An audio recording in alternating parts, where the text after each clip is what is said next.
markaad quraanka akhrisid oo ilaahay dartiis u akhrisid wajiga ilaahay aad u akhrisid niyadaadana ay ku jirto inuu wax ku siiyo quraanku waa ku siinaya kariim ilaaha ku tilmaamay wuuna bixiyaa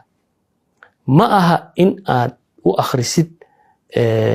tarrama quraanka ilaahay wuxuu yiri idaa quri'a alqur'aanu fastami'uu lahu wa ansitu dhageysta ayuu ilaahay la'allakum turhamuun la'allakum tafhamuun ma la'allakum turhamuun walidiin naxariisanaya markii aad quraanka saa u akhrisid quraanku kariim waaye wixii aad uga baahneed ilaahay subxaanahu wa ta'aala barakatiisa kugu siinaya quraanku waxa waaye uu ilaahay noo sheegay aziz quraa'ad baa waxay leedahay walaw anna qur'aanan ilaahay wuxuu leeyahay wax la akhriyo suyirat bihi aljibalu buuraha lagu socodsiin lahaa